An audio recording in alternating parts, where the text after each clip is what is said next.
The rain was pounding my roof like it had a personal grudge, the kind of storm that makes you want to crawl back under the covers and forget the world. I was sprawled on my couch in Crestview, Colorado, in my favorite faded Broncos hoodie, scrolling through design gigs on my laptop when a knock cut through the thunder. My name's Jenna Perez, and I'm a freelance graphic designer who thought she'd left drama behind in Denver. That night, though, drama found me. I shuffled to the door, expecting a neighbor begging for sugar or maybe a lost delivery guy. Instead, I opened it to a baby carrier, soaked through, sitting on my porch like some forgotten package. Inside was a tiny bundle wrapped in a pink blanket, her dark eyes staring up at me, silent and steady, like she was sizing me up. My heart stopped. "Hello," I shouted into the storm, but all I got back was the screech of tires peeling out down the street. A soggy note was tucked into the carrier, flapping in the wind. I grabbed it, my hand shaking as I read the words in my sister Claire's jagged handwriting. "I can't do this." "She's yours now, Jenna." Claire, my older sister, the one who'd always been a whirlwind of chaos, parties, bad boyfriends, and a knack for disappearing when things got tough. Growing up in Denver, our parents were all about their country club image, their perfect Sutton family facade. Claire was the rebel, always in trouble, while I was the quiet one, sketching in my room, trying to stay invisible. I'd moved to Crestview to escape their judgment, their coldness, and Claire's messes. But now, here was her baby, left in the rain like a stray dog. I brought the carrier inside, my tiny living room feeling smaller by the second. The baby wasn't crying, which freaked me out more than if she had been. She just watched me, like she knew I was in over my head. "Okay, Jenna, think," I muttered, pacing past my cluttered desk and half-dead houseplants. I didn't know Claire was pregnant. She hadn't called in months. Hospital? Police? Our parents? God, the thought of calling them made my stomach twist. They'd disowned Claire when her addiction got bad, and they'd always treated me like a disappointment for choosing a bohemian life over their high society world. I dial my mom anyway, my fingers clumsy on the phone. She picked up, her voice sharp. "Do you know how late it is?" "Mom." "Claire left her baby on my doorstep. It was just a note. I don't know what to do." Silence. Then, "Well, Jenna, I suppose she's your responsibility now." "What?" "Mom, I can't." "Your sister made her choice." She cut in, cold as ever. "We can't have this scandal getting out. Handle it quietly. Put Dad on. He's asleep. Don't raise your voice at me, Jenna. This is why Claire couldn't trust you to handle things properly. Be discreet." Click. The line went dead. I stared at the phone, then at the baby, who let out a tiny snuffle, like she was reminding me she was still there. "Just us, huh?" I said, my voice wobbling. I was 25, barely keeping my freelance gigs afloat, and now I had a kid? Panic clawed at me. But those eyes, those big, trusting eyes, kept me moving. I found a YouTube video on newborn care, grabbed my keys, and ran to the 24-hour pharmacy for diapers and formula, leaving her alone for 12 agonizing minutes. I kept picturing her waking up, crying, with no one there. When I got back, she was still asleep, and I sank to the floor, shaking, promising her we'd figure it out. The next morning, I called in sick to my part-time retail job. My boss wasn't having it. "Family emergency doesn't cut it after probation," she snapped. I lost that job a week later, my savings dwindling as I bought bottles, clothes, and a secondhand crib. The only paperwork was a half-filled birth certificate application, listing December 21st as her birthday. Winter solstice. Hope in the darkest time. So I named her Leah, my little light. That first week, during a middle-of-the-night feeding, I whispered to her, "I have no clue what I'm doing, but we'll get through this together." I didn't know it then, but that promise would define the next decade of my life and the fight I never saw coming. 10 years flew by like a whirlwind of sippy cups, school plays, and late-night design deadlines. Aaliyah grew from that silent bundle into a spitfire of a kid, gangly legs, paint-splattered hands, and a laugh that could light up our tiny Crestview house. I traded my Denver dreams for this small-town life, freelancing from my cluttered home office so I could be there for her first steps, her first words, her first soccer goal. Every crayon drawing on the fridge, every bedtime story on our sagging couch felt like a victory. I wasn't just raising Aaliyah. She was saving me, giving me purpose I'd never found in my parents' world of polished surfaces and empty promises. But one afternoon, as I was tweaking a logo for a client, a sharp knock rattled my door. Aaliyah was at her friend Mia's for a sleepover, and I wasn't expecting anyone. Something about that knock, too loud, too demanding, made my gut twist. I opened the door, and it was like stepping into a bad dream. There stood Claire, my sister, looking like she'd walked out of a magazine. Designer coat, flawless makeup, not a hair out of place. Flanking her were our parents, my mom's face set in that familiar scowl, my dad staring at his shoes. Behind them, a guy in a slick suit clutched a briefcase like a weapon. "Hey, Jenna," Claire said, her smile, all teeth, no warmth. "We need to talk about my daughter." The world spun. I gripped the doorframe, my voice steadier than I felt. "Your daughter? You mean the one you left on my porch in a storm 10 years ago?" Claire's eyes glistened with tears that looked practiced. "I was sick then, Jenna. I've changed. I'm sober, successful. I want her back." The suit stepped forward. "Miss Perez, I'm Richard Langston, attorney. We're here to discuss custody arrangements for Aaliyah." Custody. The word hit like a punch. But beneath the shock, something fiercer was rising, a mama bear instinct honed over a decade of love. "You're not coming in," I said, blocking the doorway. "And you're not discussing custody of my daughter." "Our daughter?" Claire corrected, her voice syrupy. "Let's be civil, Jenna. Civil." I laughed bitter. Like abandoning a newborn in the rain is civil. My mom stepped forward, her pearl necklace gleaming. "Jenna, stop being dramatic. Your sister's trying to make things right. After 10 years? Try again." I pulled out my phone and dialed Christopher Caldwell, my best friend from college and a damn good lawyer. His blue pickup rolled into my driveway minutes later, and he strode up, all calm confidence. "Perfect timing," Langston said, his smile tight. I was about to present custody filing papers. "Then present them to me," Christopher said, stepping beside me. "I'm Miss Perez's attorney." "You knew this was coming," my dad muttered, finally looking up. "No," I snapped. "I just learned not to trust any of you." We ended up in my living room, Christopher insisting it looked cooperative.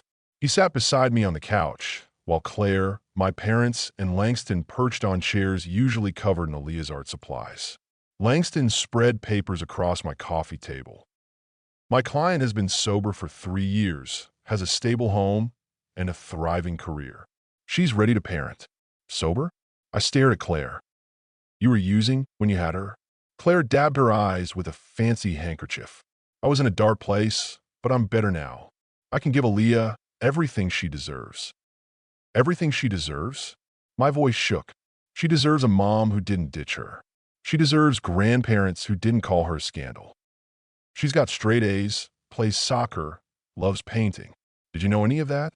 "No, because you've been gone her whole life. We try to be involved." My mom cut in. "You pushed us away." Christopher raised a hand.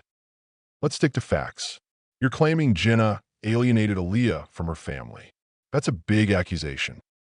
"We have proof," Langston said, pulling out more papers. "Refused calls. Ignored invitations." "Funny," I said, standing. I walked to my desk, unlocked a drawer, and pulled out a folder thick with 10 years of proof. Voicemails, texts, emails. I got evidence, too. Every time you ignored her, every time you called her a problem. Claire's face flickered with something. "Fear, maybe. What are those?"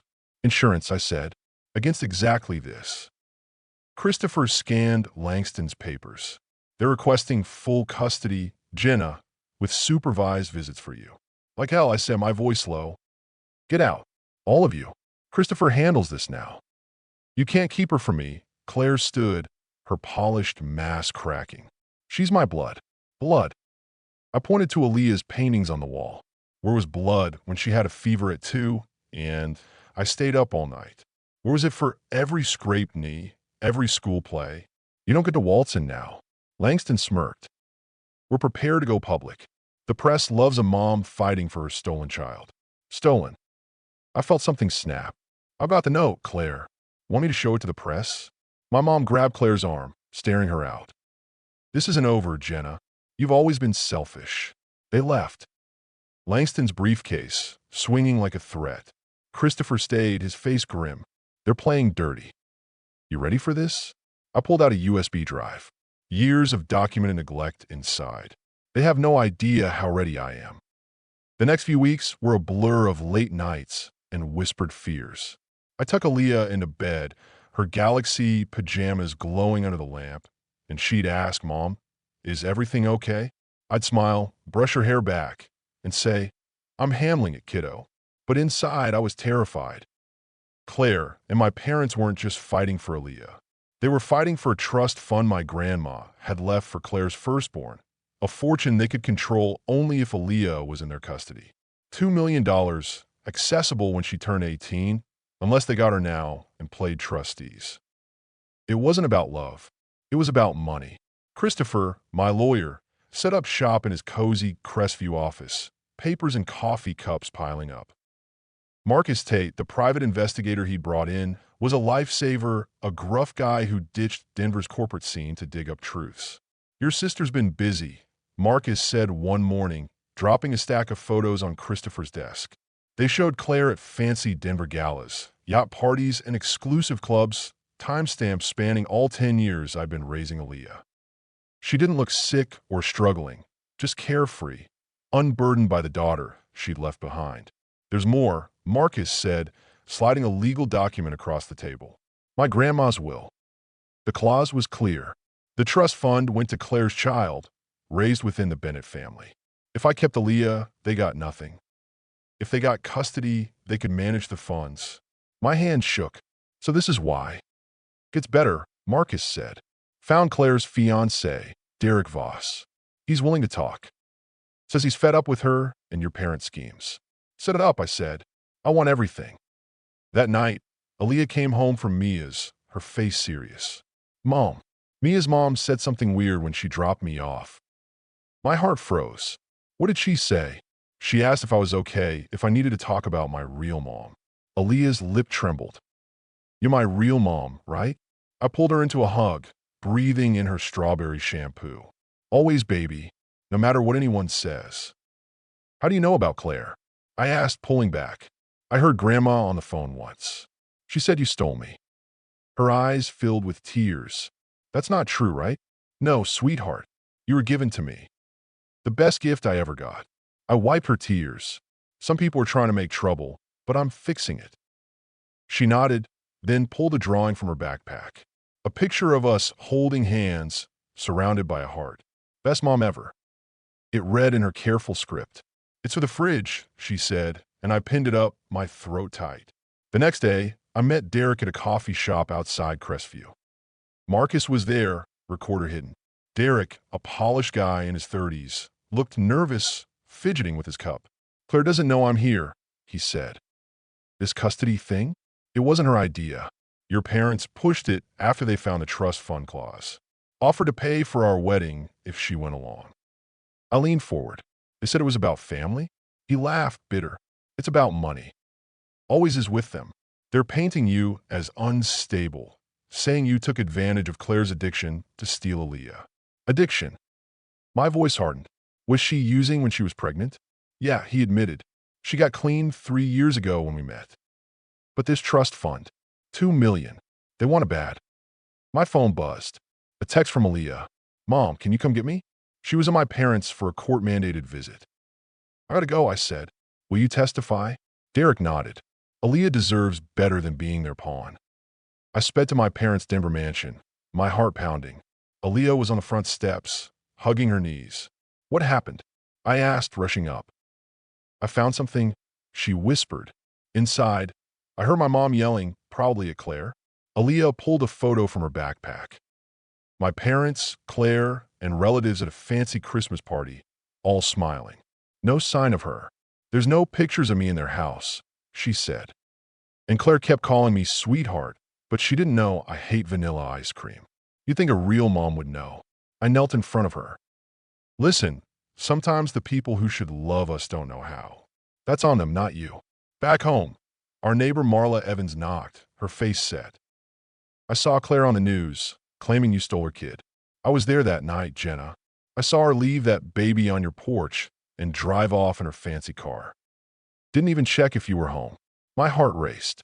You tell a court that? Already called Christopher. I'm meeting him tomorrow. She squeezed my hand. Aaliyah belongs with you. Later, Marcus sent more evidence. Photos of Claire meeting private school heads and financial advisors, planning Aaliyah's future with money she didn't have. Then Gloria Ruiz, my parents' former housekeeper, showed up with photos of their custody plan, drafted months before they came to my door. They fired me for seeing too much, she said. They called you a pretend mom. I won't let them do this. I looked at Aaliyah's drawing on the fridge. Our stick figure hands joined. They wanted to paint me as the villain. Fine. I'd show them what a real villain looked like.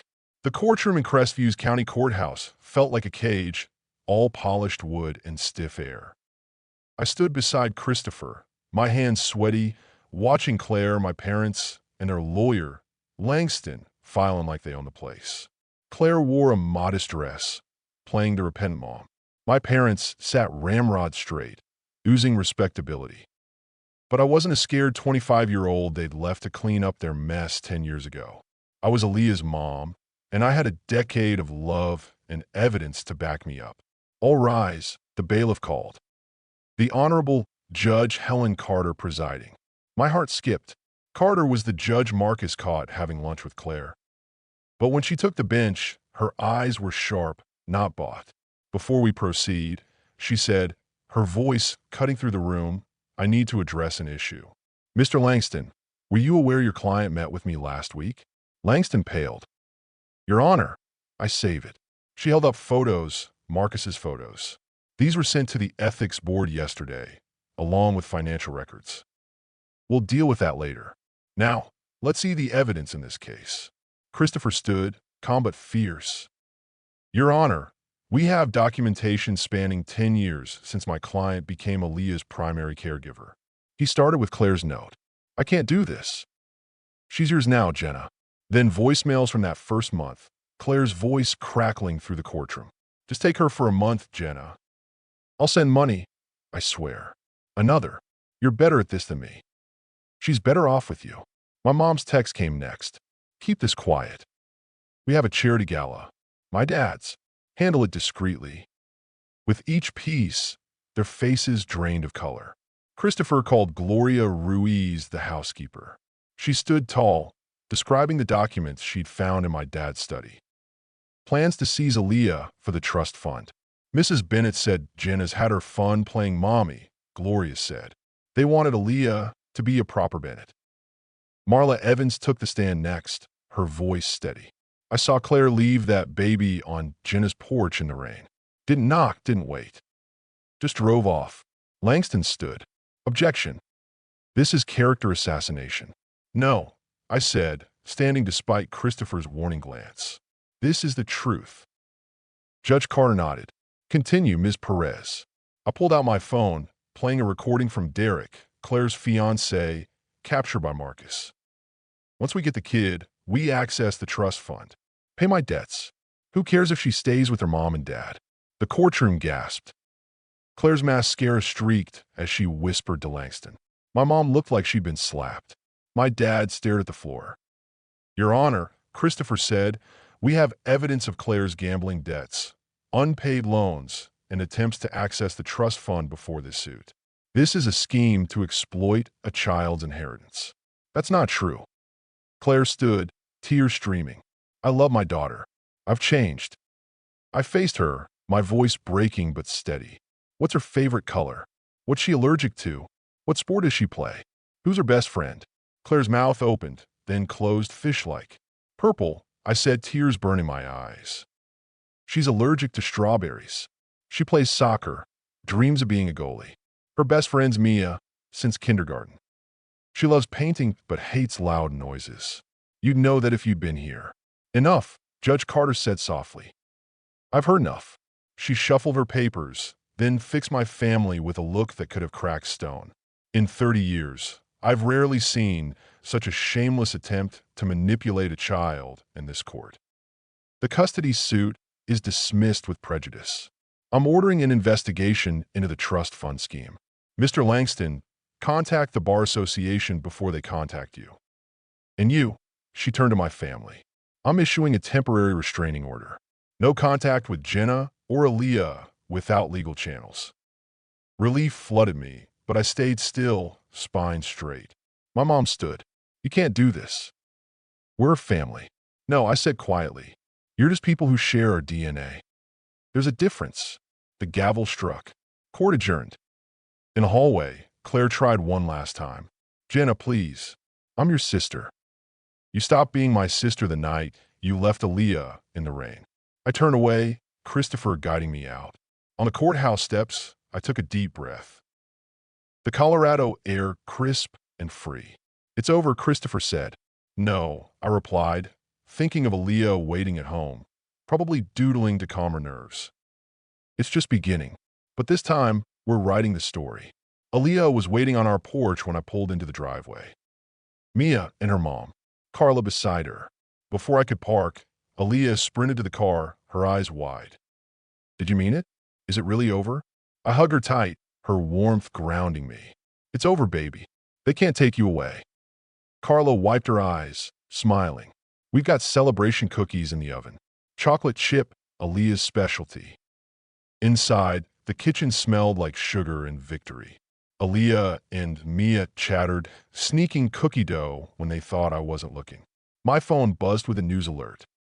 Denver custody case exposes trust fund plot.